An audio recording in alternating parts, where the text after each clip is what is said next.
অনেকগুলো পয়েন্ট একসঙ্গে দিলে। আমি প্রথমে দর্শকদের নমস্কার জানাই। বিশ্বকর্মা পুজো দিয়ে শুরু হলো আমাদের সিজন অফ ফেস্টিভিটি, এখন 1 মাস চলবে। 17 তারিখ হ্যাঁ বিশ্বকর্মা পুজো, এবং সেই দিন ওনার জন্মদিন আগে এতটা হাইলাইটেড হয়নি, কারণ বিভিন্ন কারণে হয়নি। এটা 75 বছর বলে একটু বেশি ইয়ে পেল।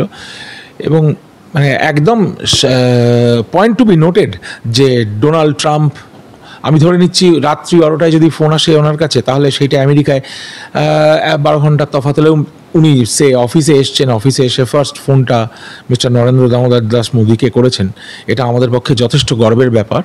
এবং তুমি ঠিকই বলেছ যে লাল চোখ কথাটা যে ব্যবহার করলে, লাল চোখ হয়তো উনি দেখাননি, কিন্তু উনি হাবে ভাবে আচরণে এবং কিছু কিছু পলিসিস এমনভাবে ইমপ্লিমেন্ট করেছেন যাতে আমেরিকা কিন্তু যেটা ভেবেছিল আগে আমাদের যে একদম একটা কান ধরে ওরোস করানোর মতো খারাপ কথায় বলায় সেইটা যে করা হতো, আমেরিকা কিন্তু এখন বুঝেছে যে মোদিজির সঙ্গে, মোদিজির লিডারশিপে ইন্ডিয়ার যে পাওয়ারফুল গভর্নমেন্ট রয়েছে দিল্লিতে, তাকে নিয়ে ওইভাবে খেলা যায় না। এবং মাঝে যেটা হলো পাহেলগামের পাহেলগাম ইনসিডেন্টসটা পরে সিন্দুরে আমার মতে খুব ব্যাডলি ইন্টারফেয়ার করেছিল আমেরিকা এবং চায়না। চায়না করবেই, আমেরিকা করবে ভাবিনি, কারণ কদিন আগে মোদিজির সঙ্গে বেশ সুন্দর সাক্ষাৎকার হয়েছিল ওনার, কিন্তু আমার মতে উনি একটুখানি বেইমানি করলেন মোদিজির সঙ্গে। এবং আমেরিকাকে আসিফ মুনির ওই ভদ্রলোককে ওখানে ডেকে লাঞ্চ ফাঞ্চ খেয়েছিলেন।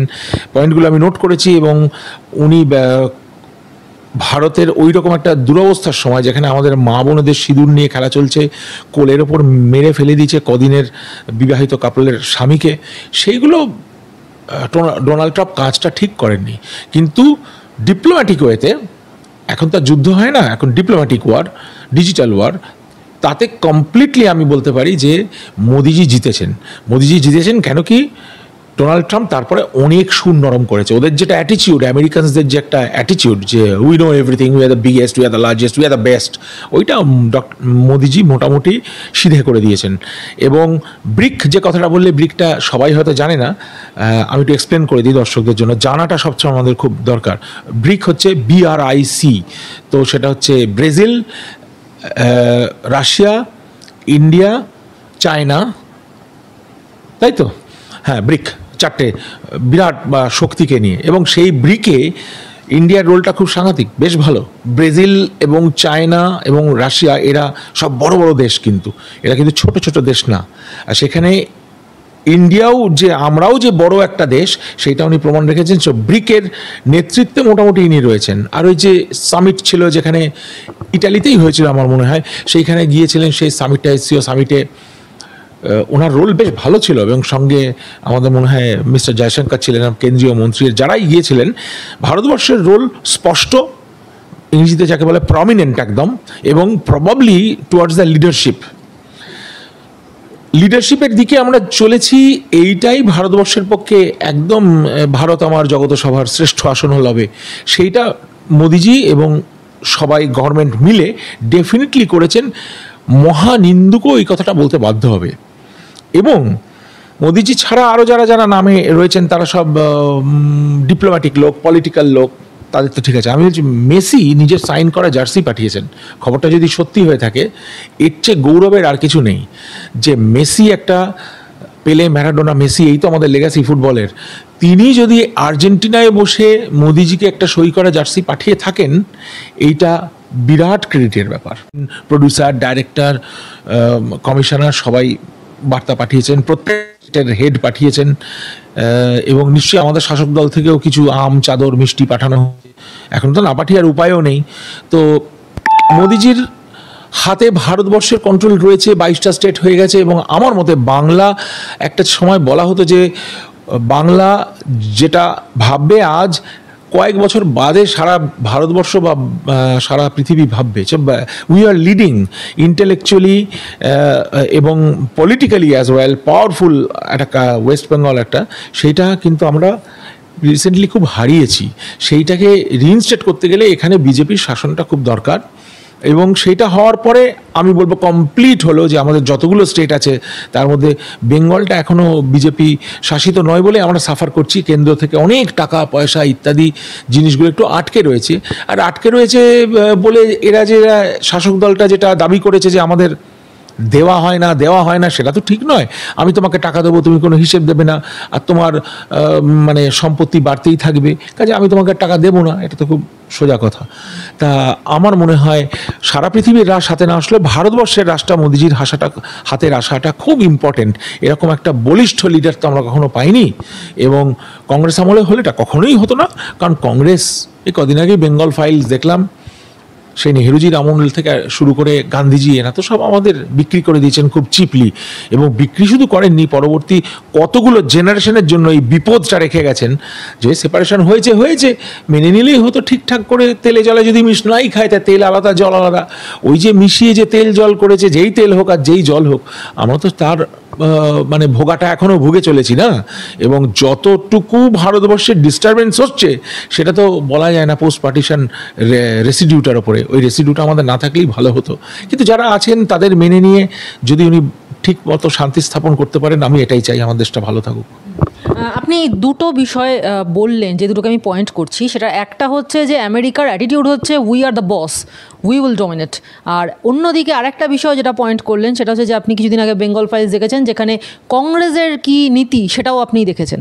সেখানে দাঁড়িয়ে যদি আমি আপনাকে এই প্রশ্নটা করি যে আজকে আমেরিকার রক্তচক্ষুর সামনে ভারত মাথা তো নত করছেই না, উল্টে ভারত চোখে চোখ রেখে বলছে যে কি করার করে নাও, আমরা আমাদের মতো বুঝে নেব। এই ব্যাপারটা যদি কংগ্রেস আমল হতো সেটা কি করা সম্ভব হতো? মানে কংগ্রেসের যদি একজন অ্যাক্সিডেন্টাল প্রাইম মিনিস্টারও কংগ্রেসের যখন ছিলেন, তিনি কতদূর কী করতে পেরেছেন তা আমরা দেখেছিলাম। তো প্রশ্নটা হচ্ছে, এখন যদি কংগ্রেস আমল হতো তাহলে কি এই ডমিনেটিং মেন্টালিটির সামনে ভারত মাথা নত করতো, নাকি ভারত আজকের মতোই মুখের ওপর জবাব দিত? কংগ্রেস বরাবরই, এখন আমরা আরও বুঝতে পারছি, তখন মনে হতো যে কংগ্রেস ছাড়া কোনো উপায় নেই।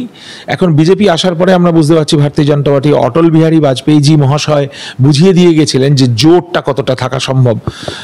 সেই জোটটা একটা সম্মান নিয়ে বাঁচতে হবে। তো আমেরিকা তো সবাইকেই সব জায়গায় নাক বলি, ওরা চায় সারা পৃথিবীতে ওদের president of the whole world Donald Trump হতে চায়। এটা তো পুরোনো কালের সেই সম্রাটদের মতো, তা সেইখানে এইটা তো এখন আর চলতে পারে না। এখন তার মুঘলি আজম হওয়া উচিত নয়, আমেরিকান আজমটা হওয়া উচিত নয়। আমার মনে হয় কংগ্রেসের ধারে কাছেও কোনোদিন যায়নি। এবং যখন আমাদের পর 2008, 2005, 2010 যখনই ভারতবর্ষে, আমি ঠিক ডেটগুলো দিয়ে সাজিয়ে বলতে পারবো না হিস্ট্রিটা, যখনই টেররিস্ট অ্যাটাক হয়েছে জঘন্যভাবে, বম্বেতে তাজে ধরো স্টেশনে, তারপরে পেহেলগামটা লাস্ট, কিন্তু তার মাঝে তো বহুবার হয়েছে এই যে টেররিস্ট অ্যাটাকটা।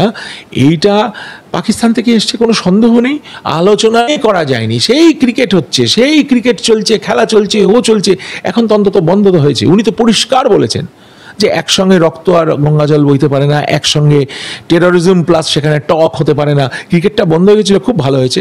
আমিও একটু 50-50 মাইন্ডে ছিলাম যে ক্রিকেটটা কেন খেললো শেষ অবধি ইন্ডিয়া, দেখার পরে আমার দ্বিধা কেটে গেছে। আমি দর্শকদের বলতে চাই, এটা ইন্টারন্যাশনাল ইভেন্টে আজকে যদি এটা ইন্টারন্যাশনাল না যাই, জিনিসটা দাঁড়াবে হলো চোরের ওপর রাগ করে মাটিতে ভাত খাওয়ার মতো।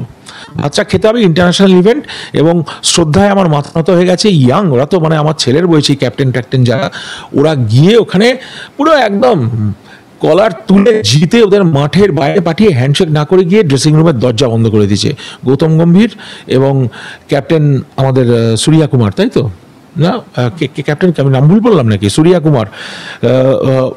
মানে এত সুন্দর বলেছে, সূর্যার ফ্যান হয়ে গিয়েছি আমি। ব্যাটিং ক্রিকেটিং তো হয়েইছে, বোলিংও ছেলেগুলো প্রত্যেকটা ভালো করেছে। গৌতম গম্ভীর পরিষ্কার বলে দিয়েছে যে আমরা ওদের সঙ্গে একদম আমরা পাত্তাই দিই না, খেলতে হয়। আমরা ইন্টারন্যাশনাল ইভেন্টে এসেছি, এশিয়া কাপ খেলতে এসেছি, একটা টিম। দ্যাট ওই ফাজলামি আর কি আগে যেগুলো করে ইজি করে দেওয়া হতো, ওটা কংগ্রেসের ইনফ্লুয়েন্স। এখন যেরকম গার্ডিয়ান হবে সেরকম তার বাচ্চারা অ্যাক্ট করবে।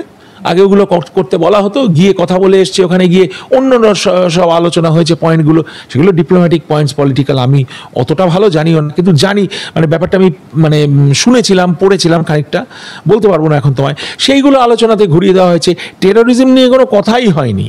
এবং কয়েকদিন আগেও একটা মানে একটা নষ্ট মানুষ, সে কি নাম আমি জানি না, ওটাই জাহিদ ইসলামের লিডার নাকি, টেররিস্ট ক্যাম্প করে, ওটা ওই ক্যাম্প চালায়, লোকে বিশ্ববিদ্যালয় করে, ওরা টেররিস্ট ক্যাম্প চালায়।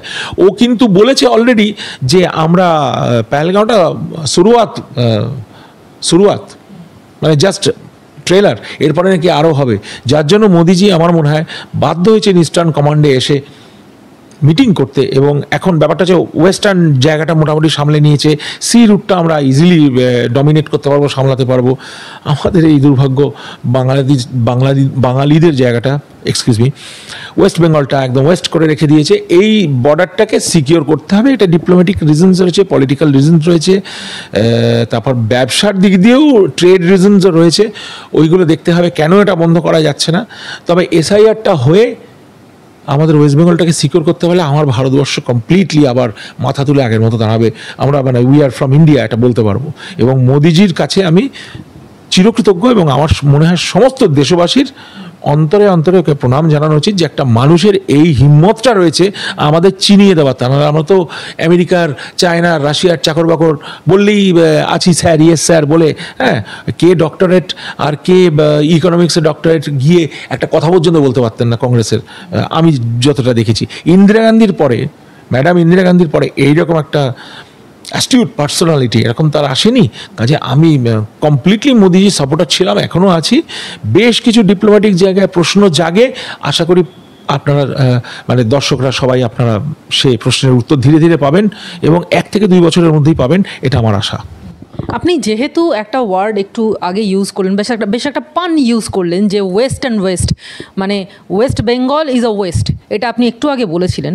তো সেই প্রসঙ্গেই একটা প্রশ্ন করি যে ওয়েস্ট বেঙ্গলে কিন্তু মোদিজি বেশ কয়েকবার ঘুরে গেলেন এবং ইস্টার্ন কমান্ডে তিনি বারবার আসছেন, কারণ তিনি বুঝতে পারছেন যে এই জায়গাটা ইনসিকিওর হয়ে পড়ছে। এবং সত্যি কথাই এটা যে ওয়েস্ট বেঙ্গলের যে পরিস্থিতি এখন তৈরি হয়েছে, সেখানে দাঁড়িয়ে এই দিকটাই সবচেয়ে বেশি ভয়াবহ।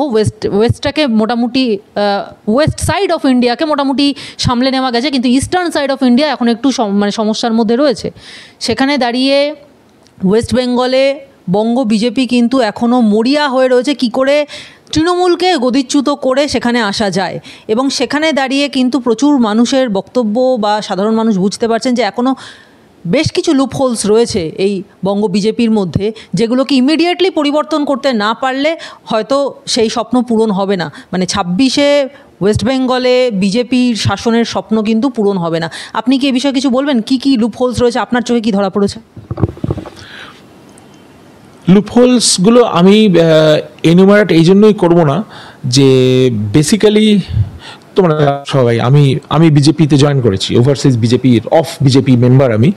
সো আমি বিজেপির সমর্থক এবং বিজেপির একজন কর্মী। আমি ঠিক যেভাবে লোকে মিটিং মিছিল করে, পতাকা নিয়ে হাঁটে, সেইটা আমি করতে পারি না। I don't want to do that is not my role. কিন্তু বিজেপির সঙ্গে আমি আছি, এবং বিজেপির আমি নিজে একটা বলি যে আমি গান করি, আমার গানের অনেক লুপহোলস আছে, সেগুলো আমি নিজে নিজে রেয়াজ করি, চর্চা করি, আমার গুরুকে বারবার শুনি, আমি পুরনো কারের ওস্তাদদের শুনি, করে আমি আবার সেটাকে প্যাচ আপ করার চেষ্টা করি, ভুল ত্রুটিগুলোকে সংশোধন করার চেষ্টা করি। সেটা বিজেপি করার জন্য যথেষ্ট মানে এগিয়ে রয়েছে, করছে। তবে আছে বেশ কিছু সমস্যা আছে, সেগুলো আমি ওদের সঙ্গে যখন ডিসকাস করব সেগুলো তখনই পাবলিকের সামনে আমি বলতে পারবো। আমার এখনও ডিসকাস করা হয়নি, এবং আমার খুব ইচ্ছে আছে লিডারশিপের সঙ্গে, বঙ্গ বিজেপির লিডারশিপের সঙ্গে বসে আমাদের আমার একটা রিসার্চ ওয়ার্ক করা রয়েছে, আমার কিছু খুব জ্ঞানী গুণী বুদ্ধিমান বন্ধুদের সঙ্গে, যে কি কি করলে এই চেঞ্জেসটা আসা সম্ভব, সেগুলো আমি ডিসকাস না করে আমি তোমাদের পাবলিকলি বলতে পারছি না। তবে আমাদের সেটা ডিসকাস করার আশা রয়েছে, প্ল্যান রয়েছে। আমি আমার দিক দিয়ে পার্টিকে সাহায্য করব, এবং যতটা সম্ভব আমার ওই পাসপোর্ট সিটিজেনশিপের ব্যারিয়ারটা বজায় রেখে যতটা সম্ভব আমি বিজেপির হয়ে লড়ব। এবং সেইখানে ওরা ছোটোখাটো যেগুলো আমি বলতে চাই সেগুলো একটু শুনে নিলে এবার ফল জবরদস্ত হওয়ার চান্স আছে। মনের থেকে এখনও একটু দূরে দূরে আছে মনে হচ্ছে কিছু কিছু জায়গায়, সেগুলো আমি ওদের সঙ্গে ডিসকাস করবো, যে একটু যাতে আমার ফ্রিলি মিশতে পারি। যে পার্টির যে হায়ারার্কি থাকে সব জায়গায় থাকে, এটা পেকিং অর্ডার সব জায়গাতে থাকে। এখন আমি যে হসপিটালে কাজ করতাম, আমি সেই হসপিটালের যে লেভেলেই কাজ করি না কেন, চিফ এক্সিকিউটিভের সঙ্গে চক্রবর্তীতে তো দেখা করা যায় না, চেয়ারম্যানের সঙ্গে চট করে তাকে অ্যাপয়েন্টমেন্ট করতে হয়, সেক্রেটারিকে জানাতে হয়, তবে তো তিনি আমার সঙ্গে কথা বলবেন। সেই হায়ারার্কিটা এই ক্ষেত্রে আছে, থাকা ভালো, কারণ পার্টিটা স্ট্রাকচার্ড পার্টি। এখানে একটা পোস্ট বাকি ল্যাম্প পোস্ট এই ধরনের উড়ো কথা এবং নিম্নমানের এক্সপ্রেশন ব্যবহার করা হয় না, যার জন্য আমি যথেষ্ট শ্রদ্ধাশীল। এই পার্টি ডক্টর শ্যামাপ্রসাদ মুখার্জির ছাপ আছে এতে, এবং লালকৃষ্ণ আডবাণী বা অটল বিহারীজি বাজপেয়ী এদের, এবং এরা আমাদের যারা পূর্বপুরুষ তাদের যারা আমাদের খারাপ কাজ করেছে তাদেরও সম্মান রেখে, নেতাজি সুভাষচন্দ্র বোসের কথা, আদর্শ স্বামীজির কথা রেখে এরা এগিয়ে যায়। কাজে মনে হচ্ছে আমরা 2026-এ একটা ভালো ফল দেখতে পাবো। তা দর্শকদের সবাইকে গিয়ে বলছি যে ভোটটা যেন ঠিক মতো হয়। অফকোর্স আমাদের সিকিউরিটিটা প্রোভাইড করা দরকার। সবাই গিয়ে সব জায়গায় ভোট ঠিক মতো করতে পারেন না, রিগিং টিগিং ইত্যাদি অনেক কিছু হয়, ভয়টা কাজ করে, এবং থ্রেট কালচার প্রত্যেকটা পদক্ষেপেই কাজ করছে আমি দেখতে পাচ্ছি। অভিনেতা অভিনেত্রী, গায়ক গায়িকা, এইটা আমার বেশি চোখে পড়ে। ডাক্তারদের মধ্যেও একটা থ্রেট কালচার রয়েছে, সেই থ্রেট কালচারটা ভেঙে একটুখানি যদি বেরিয়ে আসে, একটু সাহসটা দেখালেই আমার মনে হয় রাতারাতি মানে একটা কিছু অঘটন ঘটবে। এই ওয়েস্ট বেঙ্গলটা আবার WEST ওয়েস্টে ফিরে আসবে, পশ্চিম বাংলা হিসেবে আমরা আবার এগিয়ে যেতে পারবো। তবু এই বিষয়ে আরেকটা প্রশ্ন আছে যে বাংলা সহ গোটা ভারতেই ঠিক পুজোর পর থেকে কিন্তু ভোটার তালিকার পরিমার্জন বা যেটা চলতি কথা SIR বলে আমরা জানি, সেই বিষয়টা শুরু হবে। এখন আমার প্রশ্ন হচ্ছে যে এই SIR যদি শুরু হয় তাহলে কি তৃণমূলের এতদিনের ভোট ব্যাংকে চিড় ধরবে, সেই দুর্গে ফাটল ধরবে? মানে সেটা কি তৃণমূলের পক্ষে বেশ একটা বিপজ্জনক ঘটনা ঘটতে চলেছে? বিরাট বিপদ, বিরাট বিপদ। কেন কি SIR কথাটার অর্থ নিশ্চয়ই সবাই জানে, তুমি জানো তো SIR কি? সেটা হচ্ছে স্পেশাল ইন্টেনসিভ রিভিশন, তাই তো, তাই না? স্পেশাল ইন্টেনসিভ রিভিশন, তাই হবে যে মোটামুটি ভোটার লিস্টটা ভালো করে খাতিয়ে দেখা হবে, এবং সেইখানে যে মৃতদের ভোট আছে, মাল্টিপল ভোট আছে, অনেক রাজ্যে এখানে ওখানে ডুপ্লিকেট ট্রিপ্লিকেট কাইন্ড অফ ভোট আছে, ওগুলো উঠে গেলে অনেক বিপদে পড়বে। এবং রিসেন্টলি যেটা চেষ্টা করা হয়েছিল, জালি পাসপোর্ট, ভুয়ো আধার কার্ড, ভুয়ো প্যান কার্ড, এইসব দিয়ে যে ভর্তি করার, ওগুলো ধরা পড়ে গেলে তো কেলেঙ্কারি কাণ্ড হবে, কারণ বহু লোকই ওইভাবে লুকিয়ে বিচ্ছিরিভাবে রয়েছে, আর সবার তো একদম ক্লিন স্টেট অফ পেপারস নেই। তা সেইটা রিভিশন হলে বেশ বিপদে পড়বে বলেই আমি মনে করি, এবং সেইখানে ভোট ব্যাংক ভালো রকম একটা নাড়া খাবে এবং নেমে আসবে ভোটার সংখ্যা। তাই জন্যই তো এত চিৎকার চেঁচামেচি। তুমি আমার ঘরে আসলে আমার যদি কোনো বিপদ না থাকে, তাহলে আমি চেঁচামেচি করবো কেন যে তুমি আসছো তুমি আসছো তুমি আসছো? তা সেই বিপদে নিশ্চয়ই পড়েছে, সে সংকেত তো পেয়েই গেছে, এবং তারা নিজেরা জানে, যারা চুরি করেন দুর্নীতি করেন সে তো সবচেয়ে জানে না। আমি যদি আজকে একটা দুর্নীতি করি, তোমার চোখে হয়তো আমি ধোঁয়াটা দিয়ে দিলাম, তুমি বুঝতে পারলে না, লোক বুঝতে পারলো না, আমি তো জানবো আমি কি করেছি, অন্যায়টা আমি কি করেছি আমি জানবো, উপরওয়ালা যদি থাকে তিনি জানেন। তা এরাও তো জানে না অন্যায়টা কি হয়েছে, কোথায় কি হয়ে রয়েছে, তাই জন্য মহা মুশকিলে পড়েছে। এবং পুজোর পরে যদি রিভিশন হয়, আমি খুব ইন্টারেস্টিংলি ফলো করব যে কি হতে চলেছে, দেখবো যে কিভাবে রিভিশনটা হয়। এই এত কোটি কোটি লোকের মধ্যে সেই চাল কাঁকড় ওইগুলো বাছা তো খুব মুশকিল, তবে একটা তো হবেই, চলছে যখন এটা হবেই, কারণ সেন্ট্রাল গভর্নমেন্ট এখন নড়ে চড়ে বসেছে, এবং আমাদের একটা ন্যাশনাল সিকিউরিটির ব্যাপার হয়ে দাঁড়িয়েছে। এটা এরকম নয় যে আমি আমার বাড়িতে যা খুশি করছি, এই যে আমি একটা ফ্ল্যাটে থাকি, অনেকে মিলে এখানে ফ্ল্যাটটায় থাকে, আমি এই ফ্ল্যাটে যদি একদম সীমাহীন আবর্জনা করি এবং দরজাটা বন্ধ রাখি, তাতে পাশের ফ্ল্যাটের দুটো তর্ক হতে পারে। ও বলছে যে না, আপনি প্রচণ্ড রকমভাবে পলিউশন করছেন এই ফ্ল্যাট বিল্ডিংটাকে, আমি বলবো এটা আমার ফ্ল্যাট। তা হয় না, মানতে গেলে লিফটটা পরিষ্কার রাখতে হবে, সিঁড়িটা পরিষ্কার রাখতে হবে, গ্যারেজটা পরিষ্কার রাখতে হবে, ফ্ল্যাটটাও আমার পরিষ্কার রাখতে হবে। তা নাহলে যখন ফ্ল্যাট পরিষ্কার ছিল না, একটা মার্ডার কেস শুনেছিলে, সে বোনকে মেরে রেখেছিল কোন একটা পাগল, সে উন্মাদ, আমি জানি, তা পচা পার্থ কেস, তারা অসম্ভব উন্মাদ, এবং সেটা সাইকিয়াট্রিক ডিসঅর্ডারের একটা tremendous end of the spectrum, শেষ রকমের একটা পচা ডেড বডি বাড়িতে রেখেছে। তাই এইটা এখন ও যদি বলে যে ওটা আমার বাড়ি, আমার বেডরুম, না, একটা দেশের নিয়ম আছে, দশের নিয়ম আছে, ফ্ল্যাটের নিয়ম আছে, পাড়ার নিয়ম আছে, এলাকার নিয়ম আছে, পাড়াটারা ধরে ধরে সংশোধন করতে হবে। এটা ঠিকভাবে আমরা যেভাবে থাকি, এটা করবে নাই বা কেন? আমরা একসঙ্গে রয়েছি, তুমি একটা নিয়ম মেনে চলবে নাই বা না কেন? ওখানে নোংরাটা ফেলবো না, এখানে ফেলবো, এটা পরিষ্কার রাখবো, এটাতে অসুবিধা কি আছে? আমার মনে হচ্ছে এটা দরকার। একটু শিক্ষকদের প্রসঙ্গে আসি, যে শিক্ষকরা মানে শিক্ষকদের সঙ্গে যে দুর্নীতি ঘটেছে সেই বিষয়টা তো বারবার উঠে এসছে, এবং ইতিমধ্যে আরেকজন শিক্ষক মানে এই দুর্নীতির ঘোলা জলের মধ্যে একজন শিক্ষক উজ্জ্বলভাবে উঠে এসছেন, যিনি শিক্ষক হওয়ার পরেও তার শ্বশুরবাড়ি থেকে কোটি কোটি টাকা পাওয়া গেছে, তার জন্য তাকে মানে ইডি থেকে তাকে তলবও করা হয়েছে, তার ইডি থেকে তার শ্বশুরবাড়িতে প্রচুর টাকা পয়সা পাওয়া গেছে। এবার আবার নতুন একজন শিক্ষকের কথা উঠে আসলো এবং তার উপরে তৃণমূলী দাদাগিরির কথা উঠে আসছে, যে কাকদ্বীপে একটি স্কুল, সেই স্কুলে শিক্ষককে স্টুডেন্টদের সামনেই ধরে বেধড়ক পিটিয়ে দিল তৃণমূলের মানে স্কুলের পরিচালন সমিতির যারা তৃণমূলের পঞ্চায়েত প্রধান আছে তাদের সদস্যরা। স্কুলের ছাত্রছাত্রী বাচ্চা কাচ্চাদের সামনে শিক্ষককে ধরে ফেলে পেটানো, তাকে তাড়া করে তাড়িয়ে সেখান থেকে এসডিপিও অফিস পর্যন্ত টেনে নিয়ে যাওয়া, তাকে বাচ্চাদের সামনে ধরে মারধর করা। আজকে শিক্ষকের যে মানে সম্মান, সেই সম্মানটা কোথায় গেল তাহলে? মানে এই রাজ্যে এই শাসকের আন্ডারে কারোরই কি কোনো সম্মান নেই, শিক্ষক সহ? একদম সঠিক, যা যা বললে তুমি তো বলেই দিয়েছো, তোমার প্রশ্নের মধ্যেই তো উত্তরটা লুকিয়ে আছে। শিক্ষা ব্যবস্থাটা শেষ হয়ে গেছে, টুকরো টুকরো হয়ে গেছে। আমার খুব দুঃখ লাগে, আমার 2-4জন চেনা শিক্ষক আছে, তাদের সঙ্গে আমি যখন কথা বলি আমি খুব দুঃখ নিয়ে কথা বলি যে আমার এরকম একজন চেনা আছে যে শিক্ষক, তার স্ত্রীও শিক্ষক, তিনি একটু সিনিয়র শিক্ষক বলে তার গায়ে এইসব জালি দুর্নীতি এগুলি সব জঘন্য কথাগুলো তার গায়ে লাগেনি, যোগ্য অযোগ্য তাকে শুনতে হয়নি। তার আমি লজ্জায় জিজ্ঞাসা করি না, আমার মাঝে মাঝে কেমন আছি সেই খোঁজটা নিই। আর এই শিক্ষার যে আমাদের সমাজে টিচার একদম মানে বাবা মা পর্যন্ত গিয়ে টিচারের সঙ্গে যে স্যার যা বলেছেন ওটাই ঠিক। আমার বিয়ের সময় আমার সম্বন্ধ করছে জ্যাঠ শ্বশুরমশাই, তিনি হেড অফ দ্য ডিপার্টমেন্ট ছিলেন সাউথ পয়েন্টের, সারা বাংলায় তার নাম ছিল আশুতোষ মুখার্জি, আশুবাবু। উনি বলতেন ওটা বড় বাঘ, আমি ছোট বাঘ, ওইটা বাঘ আমি বেড়াল, উনি বলতেন, স্যার বলতেন। সেই স্যারের সঙ্গে আমার বাড়ির আমার বাবা, জ্যাঠা, মেসো, পিসে তারা কথা বলছে with absolute respect, and they are delighted যে স্যার এসেছেন আমার বিয়ের কথা, একটা ছাত্রের বিয়ের কথা বলতে। তার কতখানি সম্মান সেটা আমি দেখেছি। মানে হি ওয়াজ ট্রিটেড অ্যাজ এ ভিআইপি। এখন তো ভিআইপির সংজ্ঞাটা বদলে গেছে না, এখন অশিক্ষা, ক্লাস 10 পাস, ক্লাস 8 পাস, জীবনে স্কুলে ঢোকেনি, চিটিংবাজি দুর্নীতি করেছে, নামটা ভালোভাবে লিখতে পারে না, তারা এখন হুটার দেওয়া গাড়িতে চড়ে ঘুরে বেড়ায়, কোটি কোটি টাকার মালিক। এখন ডেফিনেশনটা বদলে গেছে। টিচারদের যে সে সম্মানটা তো কখনোই নেই। আর আমার বিশেষ করে দুঃখ লাগছে, রিসেন্টলি শুনলাম 2জন মারা গেছেন, 2জন টিচার, এবং তাদের ইন্টারভিউটা দেখলাম টিভিতে।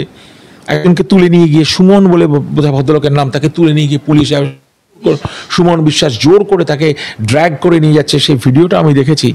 খুব দুঃখের ব্যাপার, লজ্জার ব্যাপার। আমার না চোখে জল এসে গেছিল। একটা ছেলে অসহায়, ছেলেই বলবো আমার চেয়ে কত ছোট, তার কোনো ওইটুকু প্রোটেকশন নেই, পুলিশ তাকে এরকম করে সরিয়ে দিচ্ছে। আর বলবো কি, আমি কদিন আগে প্রায় ঘাট ধাক্কা দিয়ে পিঠে 2 কিলো মেরেছিল, বলছি না, 2 কিলো আমি ভুলিনি, আমাকে তুলে দিয়েছিল, গাড়িতে নিয়ে গেছিল লালবাজারে।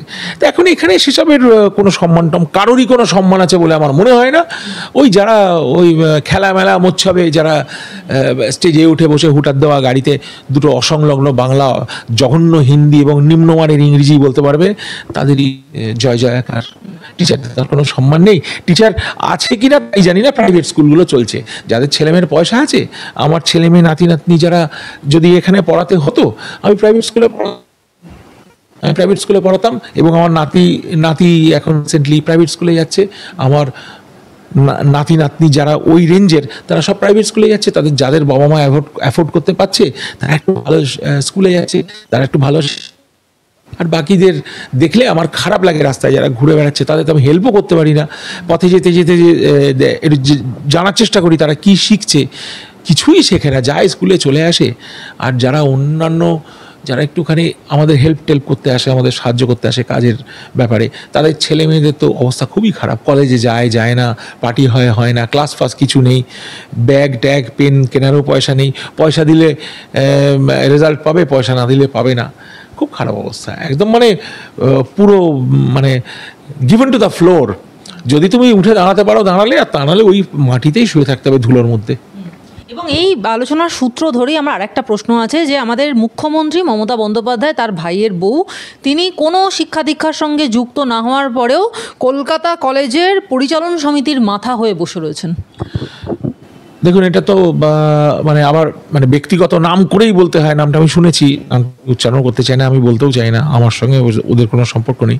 কিন্তু ওই একই ব্যাপার, যে ফুটবল যে খেলেনি সে ফুটবলের চিফ, ক্রিকেট যে খেলেনি সে ক্রিকেটের চিফ, লেখাপড়া করেছে কি করেনি কোয়ারি, যে এটারও নিয়মটা আমি স্টাডি করেছি, কথাটা শুনে আমি যে একটুখানি দেখে নিয়েছি, যে নিয়মটা হচ্ছে যে তোমাকে যদি সেরকম জায়গাটা বসাতে হয়, you must be affiliated with the education system. সেটার কিছু কিছু রুল আছে, নিয়ম আছে। মানে আমি তো শিক্ষিত লোক বলে মনে করি, তাই তো মনে হয়, তো অশিক্ষিত নই আর কি। তা আমি শিক্ষিত, কিন্তু দুম করে ক্যালকাটা ইউনিভার্সিটির ডিন আমি হতে পারি না। আমাকে অনারারি দিতে পারে, আমাকে শিক্ষার সঙ্গে থাকতে হবে কয়েকদিন, আমি শিক্ষা ব্যবস্থার সঙ্গে থেকে তারপরে যদি তারা মনে করে আমাকে একটা পোস্ট অফার করতে পারে। কিন্তু আমি যেহেতু শিক্ষিত সেহেতু গিয়ে বসে গেলাম, সেটাও হয় না। আর অশিক্ষিত হলে তো ব্যাপারটা হাস্যকর, জোকারের মতো হয়ে যায়, তাই না?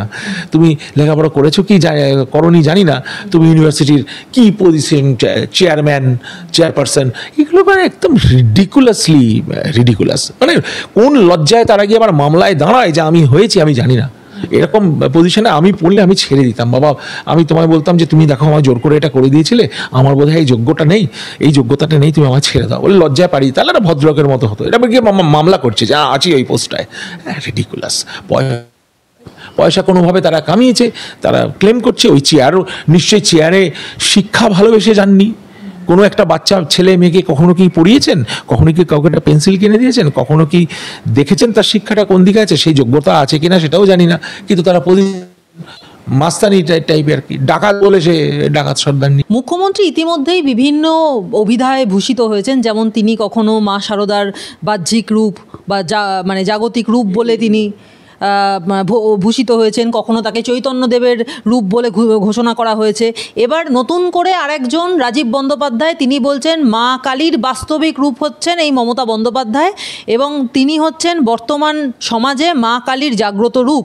এবং তার সঙ্গে সঙ্গে তিনি এটাও বলছেন, মানে বিজেপির দিকে কটাক্ষ ছুঁড়ে তিনি বলছেন যে তিনি মা সন্তোষীর, জয় মা সন্তোষী থেকে শুরু করে তিনি সমস্ত রকম আচার অনুষ্ঠান পালন করেন, তাকে বেরিয়ে বলতে হয় না যে আমি হিন্দু, আমি হিন্দু, আমি হিন্দুর বাচ্চা। কি বলবেন এই বিষয়টা নিয়ে? ওয়েল, হ্যাঁ, চেনা বামুনের পৈতে লাগে না, এই কথাটা তো আমরা ছোটবেলা থেকে শুনতাম।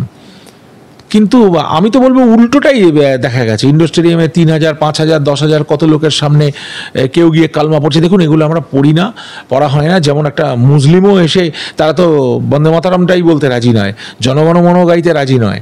তো এইগুলো থাকে। এটা সম্বন্ধে আমি কী কমেন্ট করবো ওনাকে? তবে যে নামগুলোর সঙ্গে ওনাকে মেশানো হয়েছে, এইটা তোমারও আর না বলাই ভালো। এই নিয়ে কাউকে প্রশ্ন করো না, এটা তোমার নিজের লজ্জা, আমাদের লজ্জা, এবং মহাপুরুষ মহারানী তাদের সব লজ্জা। এইটা নিয়ে বলা উচিত না ওরমভাবে।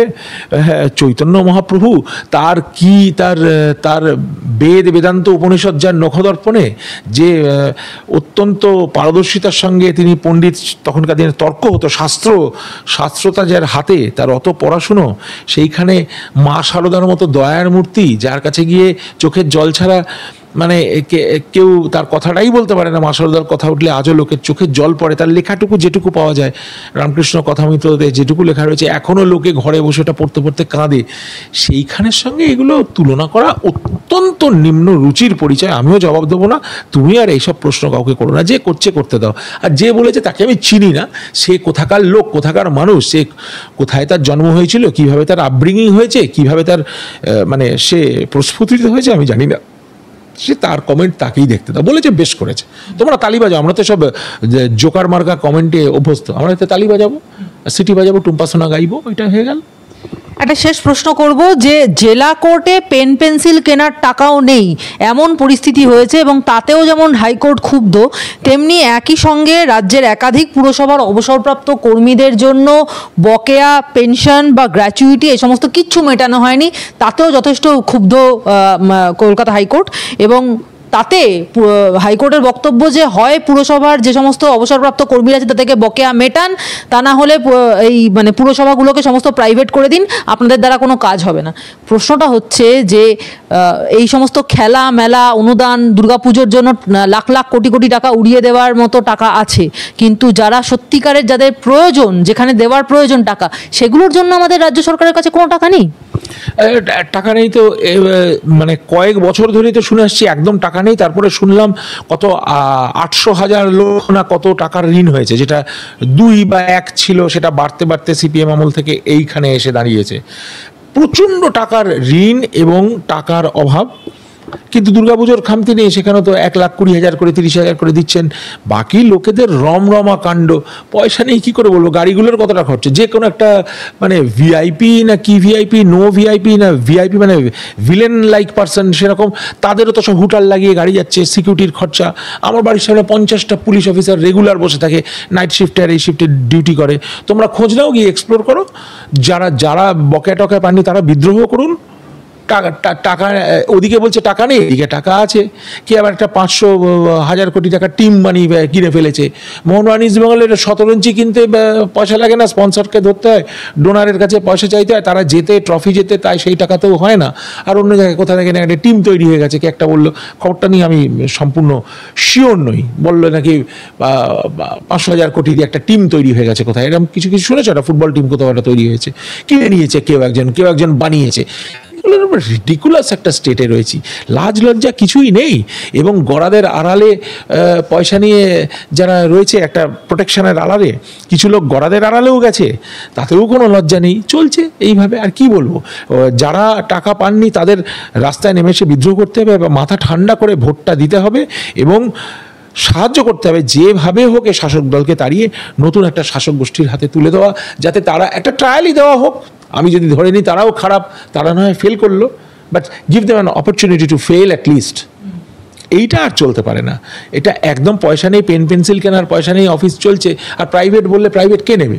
সে আমার কয়েক হাজার কোটি টাকা রয়েছে, why should I take this nuisance? আমি নিয়ে কেন আমার নষ্ট করবো? আমি চলে যাব বাবা পাশের স্টেটে, উড়িষ্যাতে চলে যাব। কদিন আগে গাড়ি চালিয়ে আসলাম, ঝাঁ চকচক করছে রাস্তা, সুন্দর, ওখানেও লোকে গরিব, কিছু শিক্ষা আছে কিছু শিক্ষা নেই, দুর্ধর্ষ আছে। এরকম ঝামেলা তো কিছু সেন্স করলাম না, বিহারও কদিন বাদে বদলে দেবে। তা যত মরার প্রবলেম কি আমাদের এইখানে, যে আমাদের এইখানে কি একেবারে মেরে ছাড়বে, শ্মশান করে দিয়ে ছাড়বে?